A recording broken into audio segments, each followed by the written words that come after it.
सुनहरे बालों वाली एक सास की 5 बहुएं। अजी क्या हुआ, ऐसे देवदासों की तरह क्यों बैठे हो? अरे क्या बताऊं तमन्ना तुम्हें, मुझे अपनी 5 बेटियों की चिंता खाई जा रही है। अजी अब आपको क्या चिंता खाई जा रही है? तुम तो जानती ही हो हमारी 5 बेटियों के बाल कैसे हैं। किसी के घुंघराले हैं तो किसी के बहुत छोटे हैं, तो किसी के सिर पर तो कहीं कहीं बाल हैं। एक तो पूरी गंजी ही है और 5वीं के तो चितकबरे बाल हैं, जिसकी वजह से कोई भी उनसे शादी नहीं करना चाहता। आप चिंता मत कीजिए, सब कुछ ठीक हो जाएगा। एक ना एक दिन हमारी 5 बेटियों की शादी हो जाएगी। तमन्ना और हरीश की 5 बेटियां उनकी बातें कमरे के बाहर खड़ी होकर सुन लेती हैं, जिसके बाद वो बहुत उदास हो जाती हैं। हमारी वजह से हमारे माँ बाप को कितनी परेशानियाँ झेलनी पड़ रही हैं। आज अगर हमारे बाल इतने बुरे ना होते तो हमारी भी अच्छे से शादी हो जाती। सब कुछ ठीक है, लेकिन इन बालों ने हमारी खूबसूरती को बर्बाद कर दिया है। लेकिन इसमें हमारा तो कोई कसूर नहीं है, ये तो कुदरती है। मेरे सर पर बाल है, लेकिन वो भी चितकबरे हैं। ऐसा लगता है जैसे चीते की खाल बालों पर लगा ली हो। वो 5 बहुत परेशान होती हैं, जिसके बाद वो वहां से चली जाती हैं। अगले दिन फिर से उन 5 के लिए उनके घर रिश्ता आता है। जब लड़के की माँ उन 5 बहनों को देखती है तो कहती है, अरे ये क्या, ये किस तरह की लड़कियां हैं? इनके बाल तो देखो। हे भगवान, ऐसी लड़कियों से मैं अपने बेटों की शादी नहीं करवा सकती। मुझे तो लगा था कि सुंदर लड़कियां होंगी, लेकिन ये तो अनोखी निकली। मुझे आपकी बेटियां पसंद नहीं हैं। इतना कहकर पार्वती वहां से चली जाती है। उन 5 को पार्वती की बात का बहुत दुख लगता है, जिसके बाद वो 5 दुखी होकर घर से निकलकर जंगल की तरफ चली जाती हैं। अजी हमारी 5 बेटियां कहाँ गई? मुझे उनकी बहुत चिंता हो रही है। अरे आज इनकी इतनी बेइज्जती हुई है, बेचारी कहाँ जाएंगी? कुछ देर इन्हें अकेला छोड़ दो। हरीश और तमन्ना दोनों ही बेचारे बहुत बेबस हो जाते हैं। वहीं दूसरी तरफ वो 5 जंगल में एक नदी के किनारे रुककर रोने लगती हैं। आखिर हमें ये किस जन्म की सजा मिल रही है? लोगों को मेरे छोटे बालों से भी दिक्कत है। मुझसे तो दिक्कत होगी ही, क्योंकि मेरे सर पर तो कहीं बाल है तो कहीं है ही नहीं। मैं तो पूरी गंजी हूँ, इससे अच्छा होता कि मैं पैदा ही ना हुई होती। मैं इन चितकबरे बालों के साथ और नहीं रह सकती। मैं मरना चाहती हूँ। मैं इस नदी में कूदकर अपनी जान दे दूंगी। चारू के साथ साथ उसकी 4 बहनें भी मरने का फैसला लेती हैं। वो 5 नदी में कूदने ही वाली होती हैं कि तभी नदी के अंदर से एक देवता निकलते हैं और उन 5 बहनों को रोक लेते हैं। अरे अरे, जरा सब्र रखो। आखिर तुम 5 क्यों मर रही हो?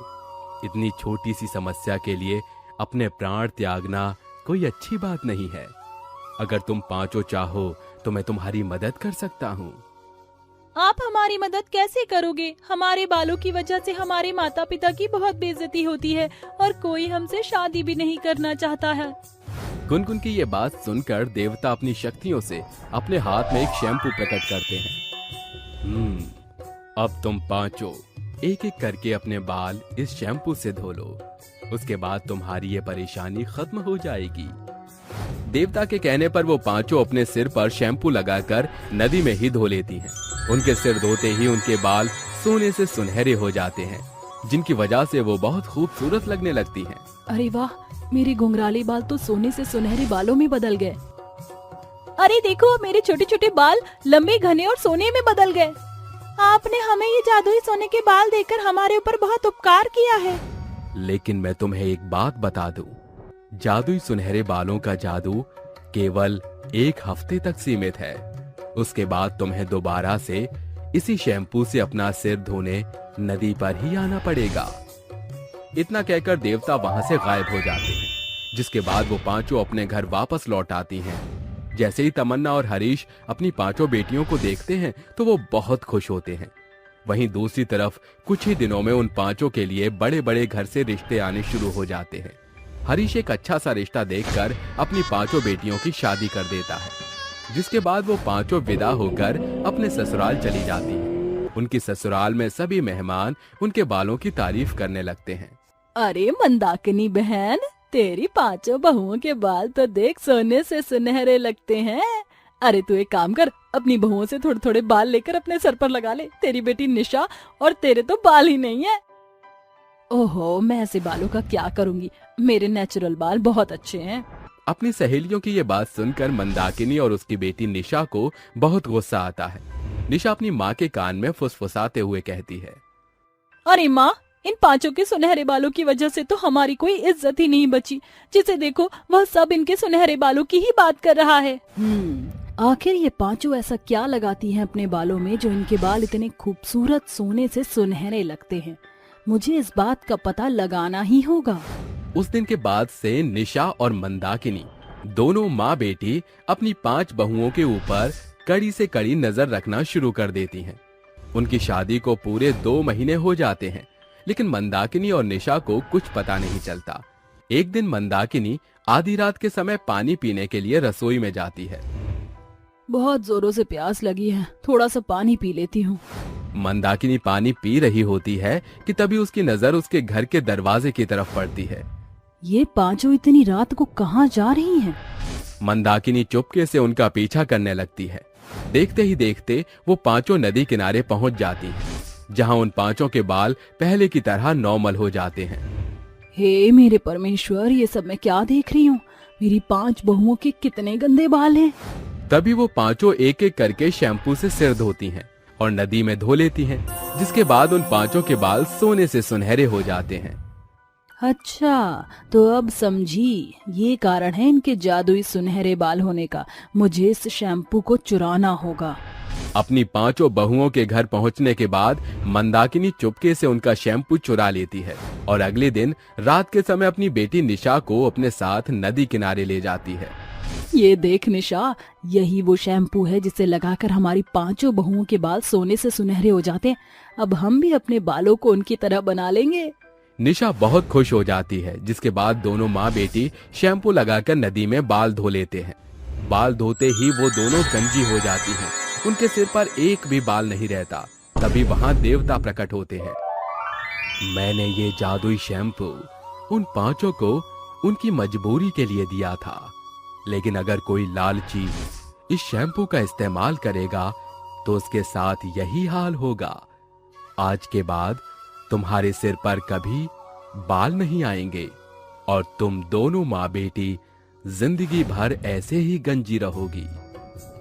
इतना कहकर देवता वहां से गायब हो जाते हैं, जिसके बाद मंदाकिनी और निशा रोते रोते वापस घर पहुंच जाते हैं। अपनी सास और अपनी ननद का ये हाल देखकर सोनम उससे कहती है, अरे आपने वो सुना तो होगा ही, लालच बुरी बला है, इसलिए कभी भी लालच नहीं करना चाहिए, नहीं तो अंजाम अच्छा नहीं होता। मंदाकिनी और निशा दोनों रोने लगती हैं। उन्हें अपने किए पर बहुत शर्मिंदगी महसूस होती है। बब्बनपुर गांव के बीच बाजार में एक ढाबा है, जहां दुर्गा अपने 2 बेटों रघु और भरत के साथ ढाबे को चलाती है। ढाबे में भगवान श्री राम, माँ सीता की मूर्ति है। दुर्गा का मानना है कि उस प्रतिमा के प्रभाव से ही उसके ढाबे का तख्ता पलट हुआ।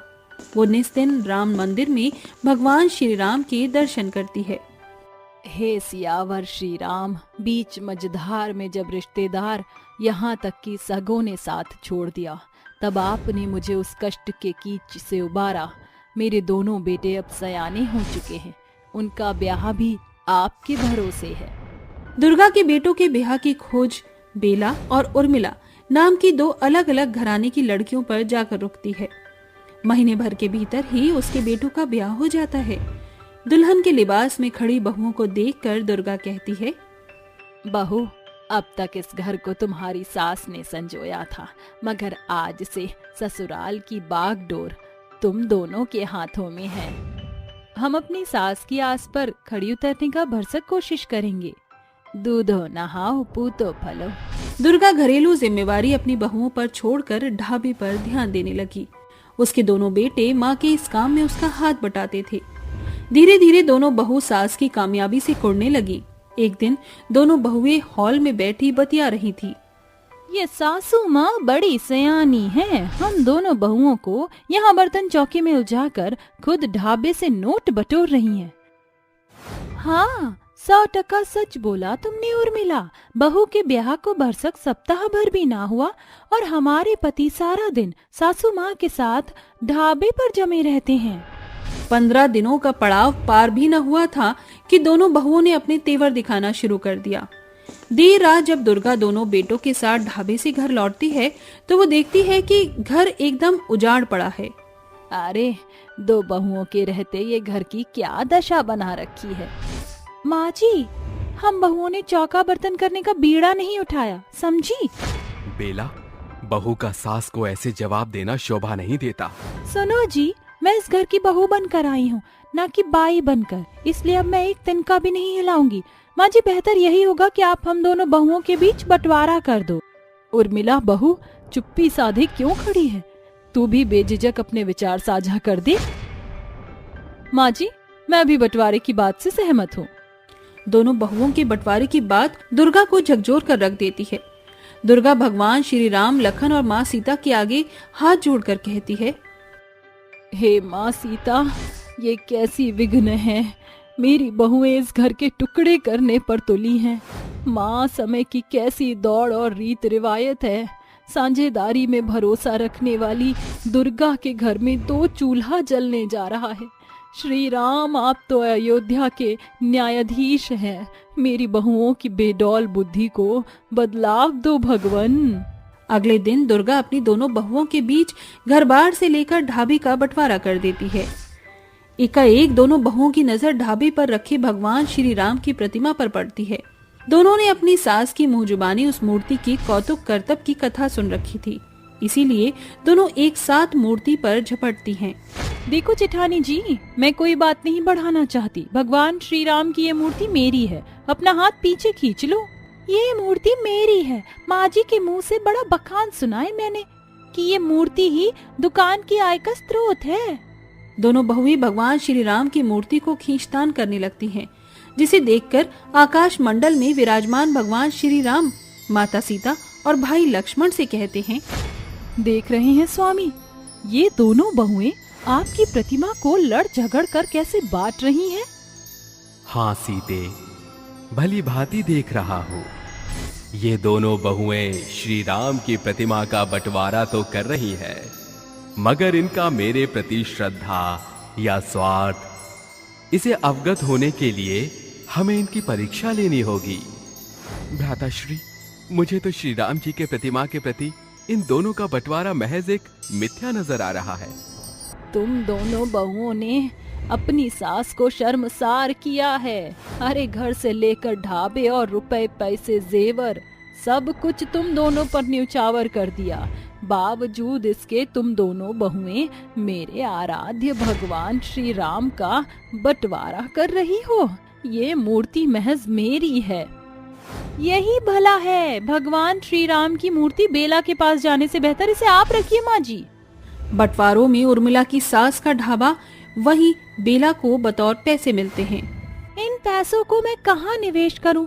खाने के ढाबे के सामने दूजा खाने का ढाबा सही नहीं है। हाँ, दीपावली दस्तक देने वाली है। इन पैसे से मैं मिठाइयों का कारोबार शुरू करूंगी। मेरी मिठाई की दुकान के आगे सामने देवरानी की दुकान ठप हो जाएगी। दोनों बहुएं अपनी सास की तरह ही भगवान श्री राम का नाम लेकर अपना व्यापार शुरू करती हैं।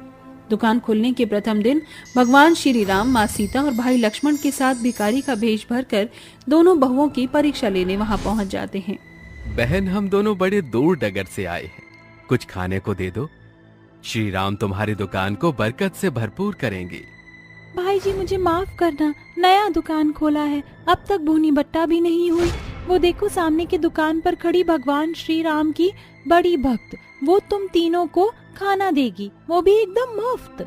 बेला अपना पल्ला झाड़कर इशारा उर्मिला की ओर कर देती है, जहाँ माता सीता कहती हैं, बहन, बेहद सुकड़ा सफर तय करके आए हैं, कुछ खाने को दे दो, भगवान श्री राम भला करेंगे। मैं यहाँ खैरात नहीं बांट रही हूँ। तुम जैसे भूखे भिखारी भगवान श्री राम का नाम लेकर ठगते हैं, उल्टे पांव लौट जाओ। अरे बहन, राम राज्य में किसी भूखे को भोजन देना स्वर्ग में पांतियों को बांधने बराबर है। अजीब भिखारी हो, भोजन नहीं दिया तो मुझे भाषण देने लगे, भागो यहाँ से। दोनों बहुएं उन्हें भगा देती हैं। भगवान श्री राम निस दिन दोनों बहू की परीक्षा लेते हैं। बावजूद इसके वो दोनों स्वार्थी बहुएं निस दिन परीक्षा में निष्फल रहती हैं। देखते ही देखते दीपावली का दिन दस्तक देता है। बाजार में लोगों की होड़ होती है। दुर्गा भी अपनी बहुओं का हाथ बटाने उस रोज उनको दुकान पर दस्तक देती है। इस दफा फिर भगवान श्री राम, माता सीता और लक्ष्मण जी भिखारी का भेष धरे वहां आते हैं। प्रणाम मैया, आज दीपावली का दिन है, कुछ खाने को मिलेगा? हाँ भाई, जरूर बिराजिए, मैं देती हूँ। तुम तीनों फिर मुंह उठाए चले आए। माँ जी, ये ढाबा मेरा है, खबरदार जो इन्हें एक भी कौर दिया। चलो, जय राम जी की। भैया, ये दोनों बहुएं तो बड़ी मक्खार हैं, राम नाम जपने की मिथ्या रखती हैं। बहन, आज दीपावली का दिन है, क्या अपने मिष्ठान में से एक आधी मिठाई दोगी? हमें बड़ी लालसा है इसे खाने की। अरे ये मिठाई मैं मुफ्त में बांटने को नहीं आई, मोल दो मिठाई। तुम भूखे भिखारियों को देखकर भगवान श्री राम का कोई श्रद्धालु मिठाई खरीदने नहीं आ रहा। भागो यहाँ से। जय राम जी की। अचानक दुर्गा की नजर भगवान श्री राम के मुखमंडल के तेज पर जाती है। वो देखती है कि उसकी दोनों बहुओं की दुकान के बीच पड़े छाप सूरज की लालिमा के रंग के है, जिसे देख वो फौरन ही नतमस्तक होती है। अरे माँ जी, इन भिखारियों के आगे दंडवत क्यों करती हो? तभी भगवान श्री राम, माता सीता और लक्ष्मण समेत सर्वनिर्मित स्वरूप धरते हैं और श्री राम कहते हैं, तुम दोनों बहुओं ने अपना स्वार्थ साधने के लिए मेरी मूर्ति का बंटवारा किया, मगर तुमने एक भूखे के साथ पक्षपात किया है। भगवान, हमें अंदाजा नहीं कि वो भिखारी स्वयं श्री राम है। हाँ प्रभु। उर्मिला, बेला, राम राज्य में कोई भूखा नहीं सोता था, मगर तुमने हर बार हमें भिखारी के भेष में देखकर छूछे हाथ लौटा दिया। केवल मूर्ति के बंटवारा से भगवान और भक्त के बीच स्नेह सिद्ध नहीं होता। सच्चा सेवक वही है जो सभी के हित के लिए हियाव रखे, चाहे वो सगे संबंधी हो या राह चलता भिखारी। दुर्गा, तुम मेरी परम भक्त हो, इसलिए मैं तुम्हें शोभायमान श्रद्धालु का ताज देता हूँ। आपके दर्शन पाकर मेरा जीवन कृतार्थ हो गया। भगवान श्री राम के ओझल होने के बाद दोनों बहुएं अपने पापों की पुष्टि करके उन्हें भला आयाम देती हैं। दीपावली के दिन वो दोनों बहुएं सभी भिखारी को भरपेट भोजन खिलाकर उन्हें मुफ्त में मिठाई के डिब्बे देती हैं। अनाथ भाई बहन का बर्गर व्यापार। शारदा शहर की पुरानी पिछड़ी बस्ती में अपने 10 बरस के बेटे सोनू और 15 बरस की बेटी मानवी के संग रहा करती थी। एक रोज अचानक उसने सदा की खातिर आंखें मूंद ली, जिसके साथ उसके बच्चों पर दुख का बड़ा मंजर छा गया जब उनकी माँ कच्ची उम्र में उन्हें छोड़ गई। दोनों उसके शव पर माथा रखे रो रहे थे। माँ, माँ उठ जाओ, मुझे भूख लगी है माँ, उठो ना। मानवी दीदी, माँ बोलती क्यों नहीं? माँ। सोनू उसे खूब झकझोरता है, मगर शारदा टस से मस नहीं होती। तभी मानवी कहती है, माँ, हमको हमेशा के खातिर छोड़कर जा चुके हैं सोनू, हम अनाथ हो चुके हैं। शारदा की आंखें बंद हुए देर नहीं हुई थी कि उसी पल बस्ती का मालिक धनी सेठ उन्हें घर से निकाल बाहर करता है। आप हमें हमारे घर से ऐसे कैसे निकाल सकते हैं? माँ ने आपका किराया भरा तो था। लालची धनी सेठ गुस्से से भौएं चढ़ाकर उन्हें खूब खरी खोटी सुनाते हुए दबदबा जाहिर करता हुआ कहता है, अरे ये घर तुम्हारे बाप का नहीं यतीमो, चलो दफा हो जाओ। और हाँ, आइंदा इस बस्ती में दिखाई मत पड़ना, वरना टांगे तोड़ कर रख दूंगा। दोनों भूख से बेहाल रोते बिलखते हुए एक सड़क किनारे चलने लगते हैं। तभी मानवी अपने मन में सोचती है, पिताजी तो पहले ही माँ को छोड़कर गए थे, अब हमारे सर से माँ का साया भी उठ चुका है।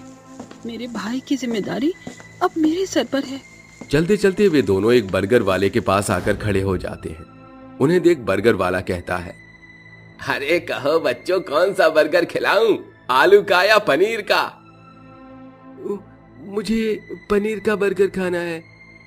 वो झटपट से 2 बर्गर तैयार करके दोनों भाई बहन को खाने को दे देता है। थोड़ी देर बाद, हाँ चलो, अब मेरे पैसे लाओ।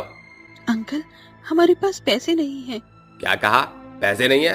अरे तो फिर बर्गर कैसे ठूंसा? हम भाई बहन का इस दुनिया में कोई नहीं है।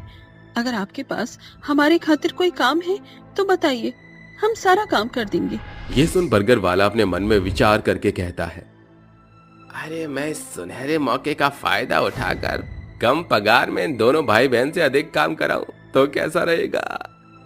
उस रोज से दोनों भाई बहन बर्गर वाले के ठेले पर काम करने लगे थे। नन्हा सोनू प्लेट धोया करता तो वहीं दूसरी ओर मानवी दिन भर बर्गर तैयार किया करती।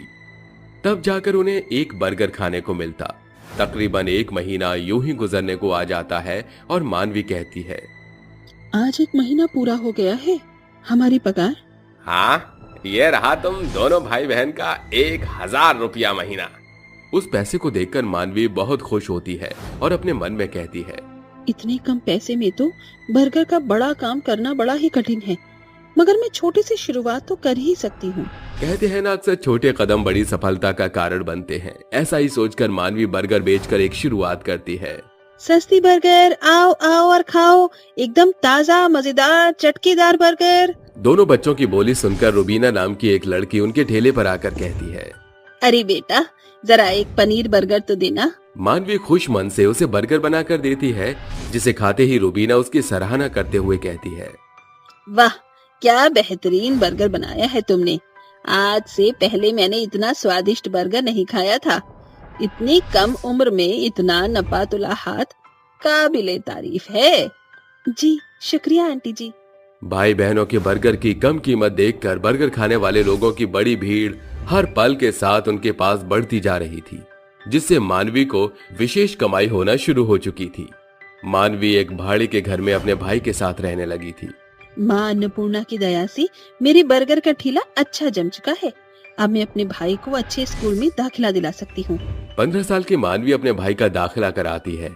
अब धीरे धीरे सोनू के भीतर भी होशियारी समाने लगती है। एक रोज वो कहता है, मानवी दीदी, अब से मैं भी आपके बर्गर के इस काम में हाथ बटाऊंगा।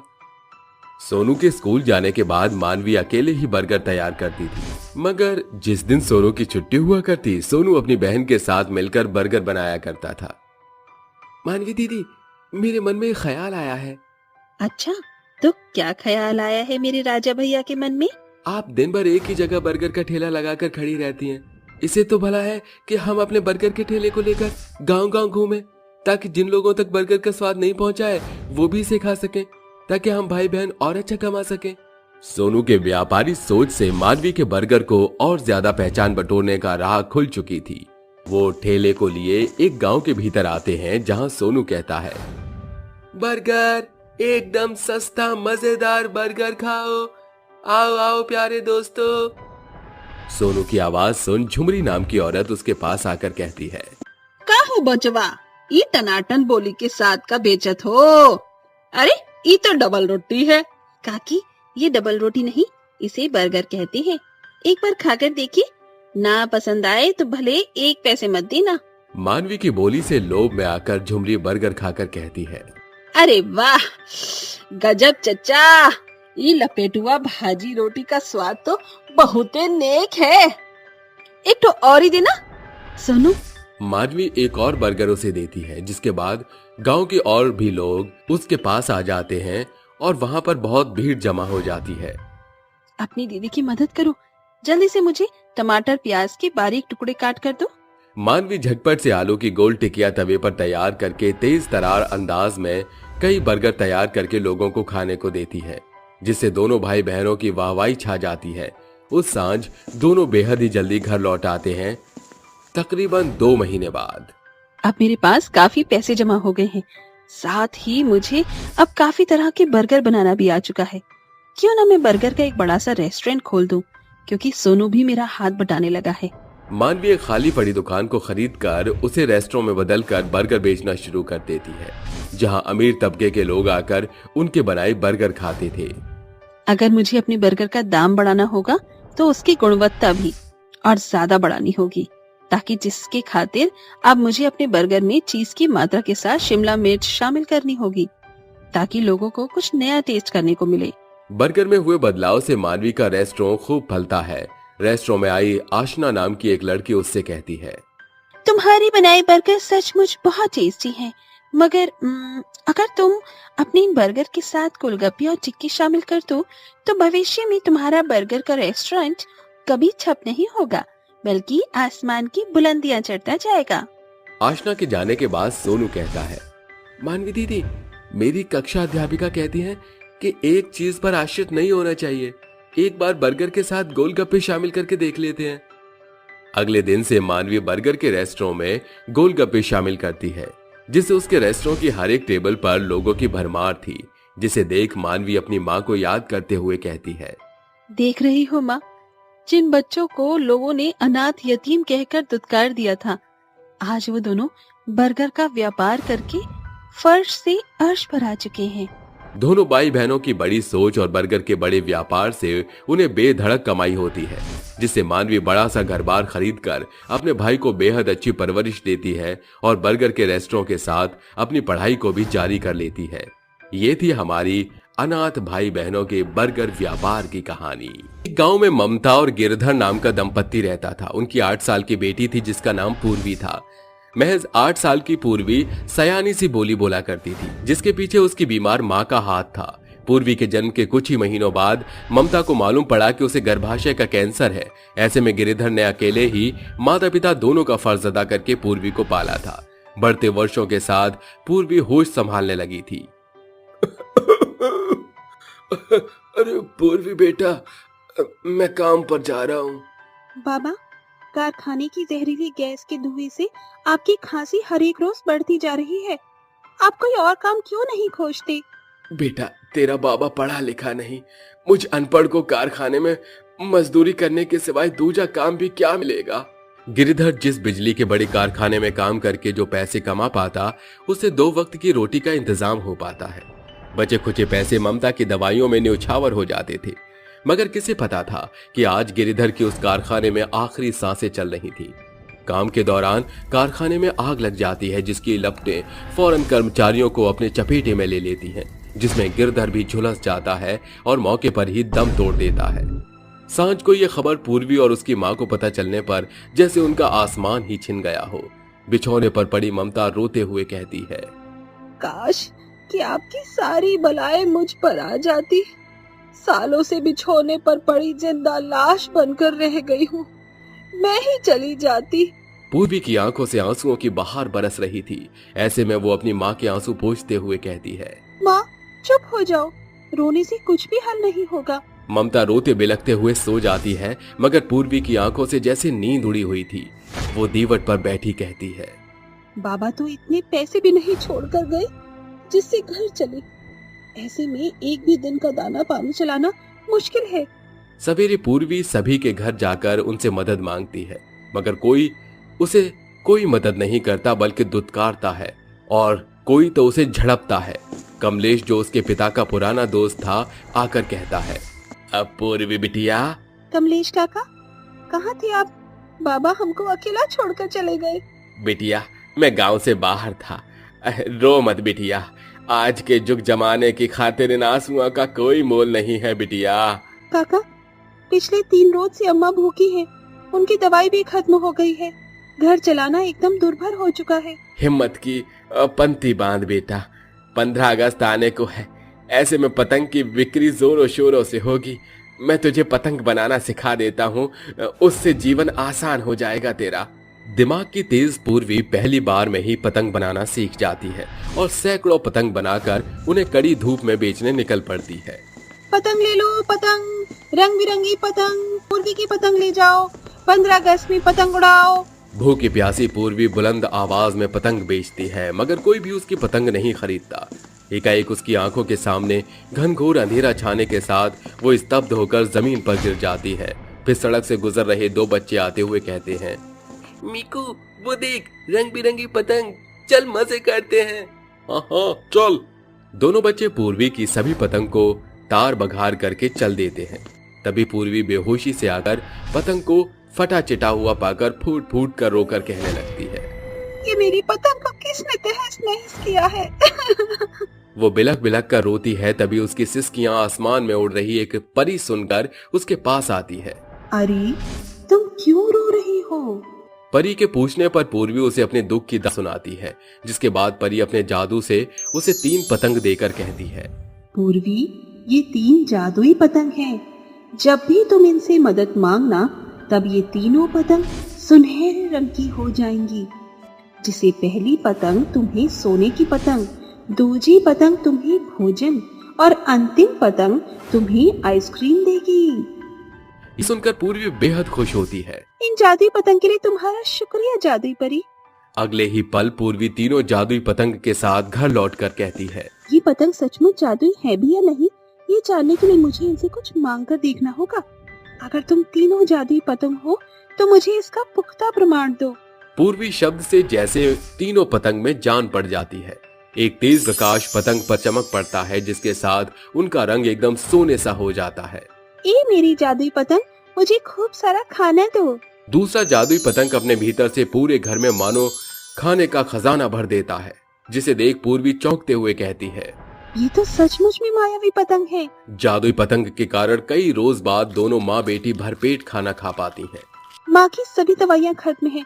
इससे पहले कि माँ की सेहत और अधिक संतुलन से बाहर हो जाए, मुझे पहली जादुई पतंग की मदद चाहिए होगी। ए मेरी सोने की सुंदर जादुई पतंग, मुझे इसी वक्त एक सोने की पतंग दे दो। जादुई पहली पतंग पूर्वी को चमचमाती खरे सोने की एक पतंग देती है। इससे मेरा काम बन जाएगा। जादुई पतंग से मिले पतंग को पूर्वी सुनार से सौदा कर देती है, जिससे उसे मोटी रकम हाथ लगती है। वो अपनी माँ की दवाइयाँ भी खरीद लाती है और अपनी जादुई पतंग को शुक्रिया अदा करती है। तुम्हारा शुक्रिया जादुई पतंग, तुमने मेरी बहुत मदद की। इसी तरह समय गुजरता जा रहा था। जब कभी पूर्वी को कोई भी जरूरत पड़ती तो वो अपनी 3 जादुई पतंग के द्वारा अपनी समस्या को सुलझा लिया करती थी। एक बार गांव में एक आइसक्रीम बेचने वाला शख्स आता है। आइसक्रीम ले लो, रबड़ी पिस्ते से भरी आइसक्रीम खा लो, आओ बच्चों आइसक्रीम ले लो। पूर्वी सभी के चेहरे को देखकर कहती है, सभी को आइसक्रीम खाने का मन है, मगर पैसे के अभाव में बच्चे एक आइसक्रीम का लुत्फ नहीं उठा पा रहे हैं। अब मुझको कुछ करना ही होगा। पूर्वी अपनी तीसरी जादुई पतंग से कहती है, बारी आ चुकी है जब अंतिम जादुई पतंग का इस्तेमाल हो। ए मेरी जादुई पतंग, मुझे खूब सारी आइसक्रीम दो। जादुई तीसरी पतंग पूर्वी के द्वारा की गई आइसक्रीम की मांग की पूर्ति करती है। वो सभी बच्चों को एक एक आइसक्रीम बांटती है। तभी मीकू और अमित भी वहाँ आ धमकते हुए कहते हैं, हमें भी आइसक्रीम चाहिए, हमारे पास पैसे नहीं है। हमें भी आइसक्रीम चाहिए, हमें भी, हमारे पास पैसे नहीं है। कहो कौन सी आइसक्रीम खाओगे तुम? मुझे चोकोबार। और मुझे बटर स्कॉच। ए मेरी जादुई पतंग, मुझे जल्दी से एक चोकोबार और एक बटर स्कॉच दो। जादुई पतंग से निकली दोनों आइसक्रीम दोनों दोस्त के हथेली में आ रुकती हैं। वो हैरानी जाहिर करते हुए कहते हैं, काई पोची आइला, ये कैसी जादुई पतंग है जो खाने की चीज देती है? दरअसल ये एक जादुई पतंग है जो आइसक्रीम देती है। मेरे पास इसके अलावा भी 2 और जादुई पतंग हैं। माफ करना, उस रोज जब तुम सड़क पर बेहोश पड़ी थी तो हमने ही तुम्हारी पतंग को फाड़ा था।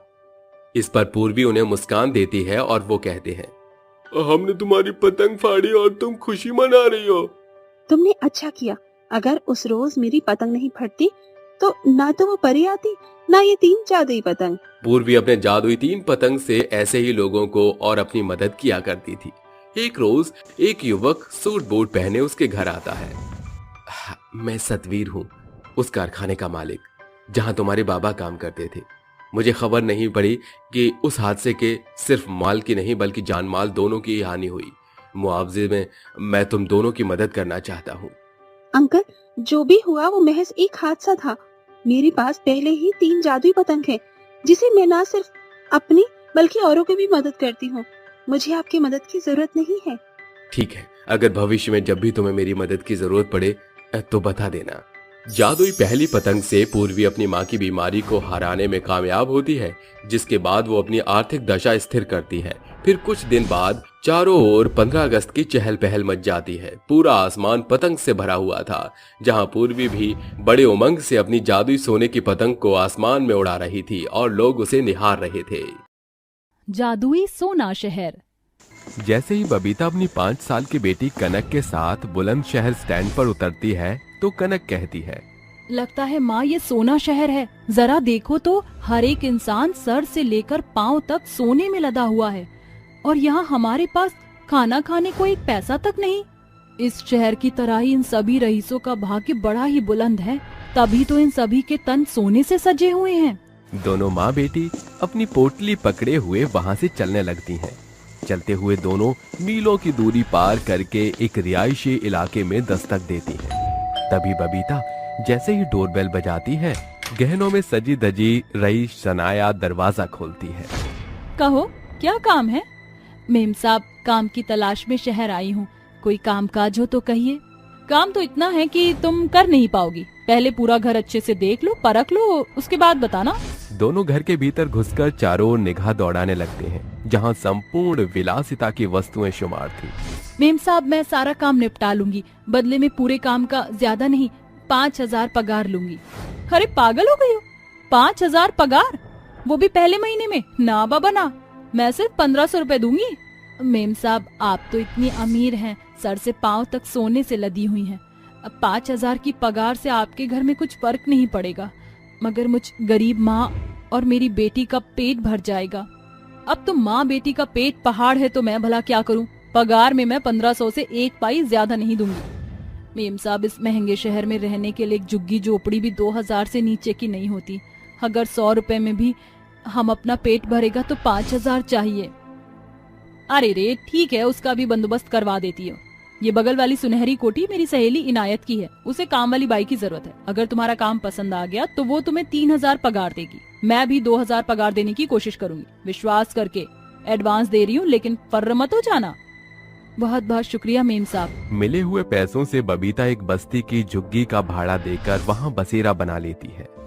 बिटिया, बाहर के ठेले से 10 रुपए की डबल रोटी लिया, एक एक पाई बहुत सोच समझ कर खर्च करना होगा। ठीक है माँ। कनक फटाफट दौड़कर डबल रोटी ले आती है। वो डबल रोटी बबीता कनक को खिला देती है और खुद भर पेट पानी पीकर कहती है, ये भी क्या दोहरी जिंदगी है। ये शहर एक और जहाँ रईसों के लिए स्वर्णिम शहर, वहीं हम जैसे छोटे तबकों के गरीब लोगों के लिए कोयले की खान है। यहाँ जब तक हाथ पांव चलाओ खाना खाने को मिलेगा, वरना भूख की आग में जूझना पड़ेगा। अगले सवेरे बबीता अपनी बेटी शनाया के घर का काम खत्म करती है, जिसके बाद वो बगल में उसे इनायत के घर आती है। इनायत की बोली में बड़ा रूखापन था। कौन हो? कहाँ से आई हो? मेम साहब, वो शनाया मैडम ने भेजा है। अरे जरा ठहरो, ये क्या मैले कुचैले कपड़े पहने मुंह उठा के चली आई हो? अरे मेरे घर में नौकर बनने के लायक नहीं हो तुम। सबसे पहले तुम्हें हमारे सांचे में ढलना पड़ेगा। इनायत बबीता को सारा काम समझाती है। अरे रे, जरा मेरे जेवरों से दूर रहो। बबीता कामकाज करके वहाँ से अपने घर चली आती है। ऐसे ही एक सप्ताह बीत जाता है। एक रात दोनों माँ बेटी आपस में बातें करती हैं। माँ, बेशक ये शहर बड़ा अमीर है, मगर इन बड़े लोगों के दिल उतने ही छोटे हैं। ये किसी की मदद नहीं करते, तभी तो अक्सर ये अस्पतालों में पैसे झोंकते हैं। हाँ बेटी, ये अमीर लोग किसी भी गरीब के सगे नहीं है। ये तब तक ही तुम्हें दमड़ी देंगे जब तक तुम्हारी चमड़ी चलेगी। माँ, सोचो कितना अच्छा होता ना कि सारा शहर सचमुच में सोने का होता, तो किसी को भी किसी की गुलामी ना करनी पड़ती। बेटा, सपने को सोचने का क्या फायदा जो पूरा ना हो सके। अच्छा, रात बहुत हो चुकी है, सो जाओ। सोचते सोचते दोनों माँ बेटी नींद के आगोश के पड़ाव को पार करके सोना शहर की स्वप्न नगरी में प्रवेश करती हैं। ये सच है या फिर हमारी आंखों का भ्रम? ये सारा शहर सोने का कैसे हो सकता है? माँ, मुझे तो ऐसा जान पड़ता है कि ये जादुई सोना शहर है। यहाँ के पेड़ पौधों से लेकर सड़कें तक भी सोने से सजी हुई हैं। दोनों माँ बेटी की नजर एकाएक ट्रैफिक पर पड़ती है, जहाँ सैकड़ों सोने की गाड़ी कतार में खड़ी हो जाती है। राजू नाम का एक बच्चा भूख से कुम्हलाते हुए एक गाड़ी का दरवाजा पीटता है। अरे मेम साहब दरवाजा खोलो ना, इस भूखे बच्चे को कुछ खाने को दे दो। अंदर बैठी महिला सोने की साड़ी पहने जोर से दरवाजा बाहर की ओर खोलती है कि बेचारा भूखा राजू छटकते हुए दूर जा गिरता है। उसके हाथ पांव में गहरी चोट आ जाती है, जिसके साथ खून का रिसाव शुरू होता है। तुम भूखे भिखमंगे अमीर लोग देखते नहीं कि चले आते हो गरीबी का जाल बिछाने, ताकि हम उसमें फंसकर तुम्हें पैसे दें। न जाने सरकार तुम जैसे भूखे भिखारियों को इस सोना शहर में आने की इजाजत देता ही क्यों है। उस औरत का चेहरा देखकर वो तंग रह जाती है, क्योंकि दरअसल उस रईस औरत का अक्ष बबीता के समान था। अरे ये तो मैं हूँ। रईस होकर मैं इतनी निर्दयी कैसे हो सकती हूँ? नहीं, ये जरूर मेरी हमशक्ल है। बेचारे बेबस गरीब को खाना देने के बजाय उसका खून बहा दिया इस औरत ने। अरे इस सोना शहर होने का क्या फायदा। इसके बाद वो अमीर औरत अपने सोने की गाड़ी में सवार होकर सोना शहर की सड़क रौंदते हुए अपने घर आती है। गरीब बबीता और उसकी बेटी का साया भी उसके साथ चलकर आता है। हे माय प्रिंसेस, देखो मम्मा आ गई। तभी सोने की फ्रॉक का पहनावा पहने सामने से दौड़ती हुई कनक आती है। ओ मम्मा, आप आ गई। एकाएक घर के भीतर से कांच के टूटने की आवाज आती है। ना जाने इस पर इस काम वाली बाई ने क्या बड़ा नुकसान किया होगा। दोनों अमीर माँ बेटी के साथ गरीब माँ बेटी का अक्ष घर के भीतर चला आता है, जहाँ गरीब काम वाली सीता डरी सहमी खड़ी थी। माफ करना मालकिन, गलती से गिर गया। गलती से गिरा है या जानबूझकर, ये तय करना मेरा काम है। इस गोल्डन पैलेस की मालकिन मैं हूँ। बेशकीमती वास तोड़ दिया। इस महीने पगार में तुझे 1 पैसे तक नहीं मिलेंगे। मालकिन, ऐसा गजब ना करना। मेरी पगार से ही मैं मजबूर माँ मेरे बच्चों का पेट पालती हूँ। आपका तो घर सोने से सजा है, एक कांच की कीमत इस कदर मत असूलिए। तू चाहे लाख गिड़गिड़ा या फिर मेरे सामने नाक क्यों न रगड़, पगार तो मैं काट कर रहूंगी। अरे, सोने के नशे में इस अमीर औरत की भौएं घमंड से भर गई हैं, जिसका शहर से लेकर घर बार तक सोने से जड़ा हुआ एक कांच की कीमत के लिए बेचारी इस गरीब के हक के पैसे मार रही है। ऐसे सोना शहर से बेहतर तो साधारण शहर का अस्तित्व है। हाँ माँ, इस सोना शहर में सांस लेना भी दूभर हो रहा है। इस स्वर्णिम शहर में अमीरों के नाम पर सनकी लोगों का बसेरा है। ये देखने से बेहतर मेरे साथ आंखें मूंद लो कनक। जिस पल जिन दोनों माँ बेटी सोना शहर से आंखें मूंदती हैं, तो वो खुद को अपने उसी झुग्गी में देखकर दंग होकर एक साथ कहती हैं। शुक्र है वो सोना शहर एक सपना था। माँ, क्या आप भी सपने में सोना शहर गई थी? हाँ बिटिया, सोना शहर के नाम पर वहाँ गरीबों पर सरासर अमीरों का शासन देखा।